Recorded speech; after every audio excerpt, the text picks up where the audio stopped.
Thank you, Lisa, and kia ora tātou, everyone.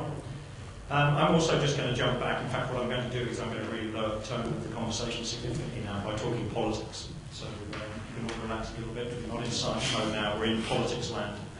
And I'm going to take us back to the 1950s, just after the International Geophysical Year to start with, when 12 people sat down in a room to sign a very, very short document, a 14-article document, the Antarctic Treaty, which was signed on the 1st of December 1959.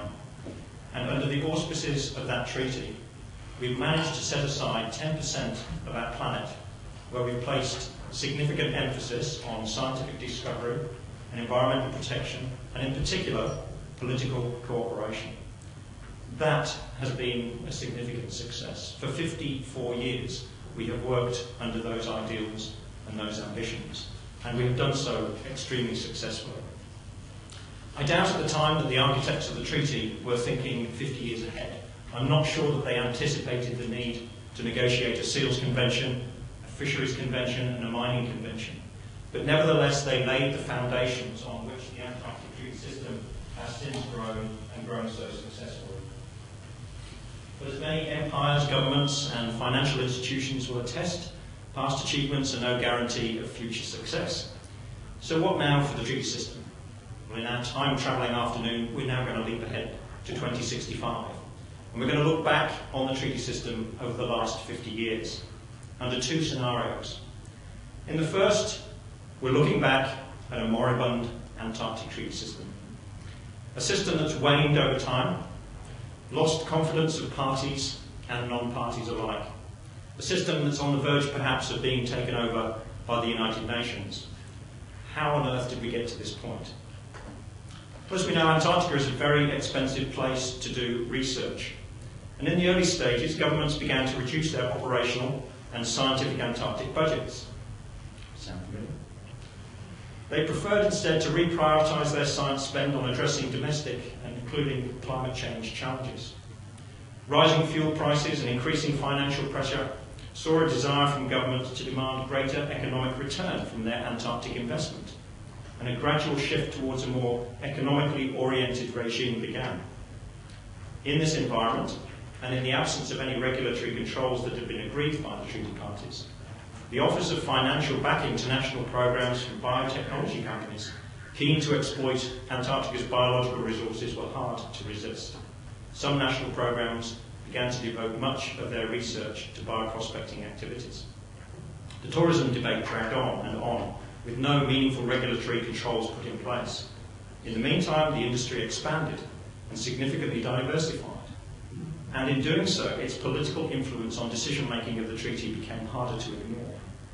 The establishment of land-based tourism facilities, including golf courses, made it the largest commercial activity in Antarctica, even more so than fishing.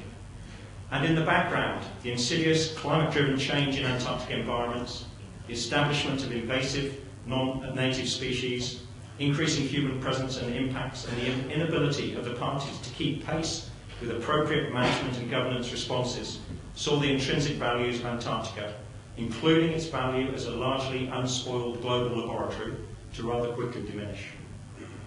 With the proposition of Antarctica as a natural reserve devoted to scientific research somewhat eroded, and with increasing external pressures from non-party states to re-examine the governance of Antarctica, a conference to review the protocol and its mineral resource prohibition was initiated in 2048.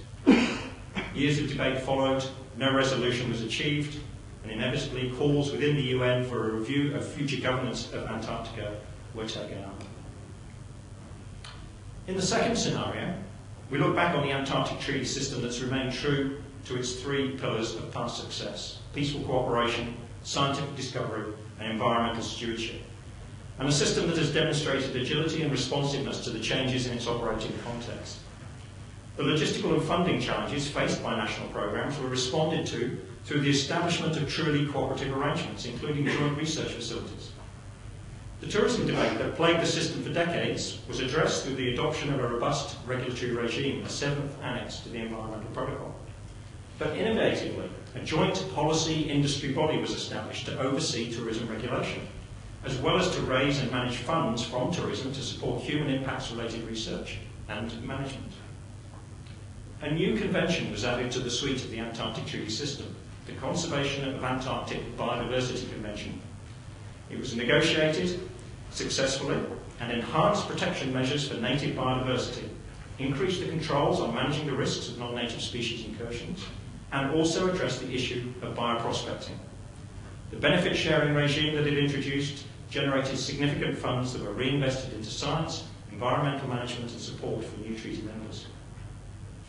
In responding to significant environmental change, the parties and SCAR together established regional management groups under the auspices of the Committee for Environmental Protection. They were charged with developing regionally focused research, monitoring and response strategies. And in the 2050s, the UN declared the Decade of Antarctica, which culminated in the 5th International Polar Year of 57 to 59, global celebrations of the 100th anniversary of the signing of the Antarctic Treaty. Which of these scenarios, or variants of them, that we might eventuate will be determined, I'm quite clear on this, about the actions that we take in the next 5 to 10 years. The future of the treaty system will be determined by many internal and external factors. Key amongst them will be whether or not at least the majority of the parties wish to retain and uphold the values of Antarctica as a natural reserve devoted to peace and science. Whether or not the system has the ability and agility to respond to both internal and external pressures, including climate change, human impacts, political disagreements, new members with different value sets, and the expectations and demands of non-party states. And whether or not there remains the political desire on behalf of treaty governments to continue to invest in Antarctica and the treaty system. One final point. The role of science and of SCAR in contributing to a productive, effective and lasting treaty system cannot be overstated in my view. It's imperative that we continue to value Antarctica for the opportunity it provides to undertake research that is best done or can only be done in Antarctica. But that also requires the research community to provide scientific support for environmental management initiatives. Retention of the scientific value of the region goes hand in hand with effective environmental stewardship.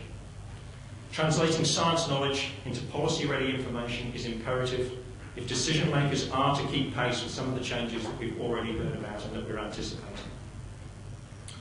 Perhaps there is no perfect political solution to what we're looking ahead to, but among all of the accusations that future generations could throw at us, the accusation that we were complacent in our efforts is the one that I think I would find hardest to bear. So let's not just postulate and think about what the future might hold. I say we have to design it and proactively work towards it.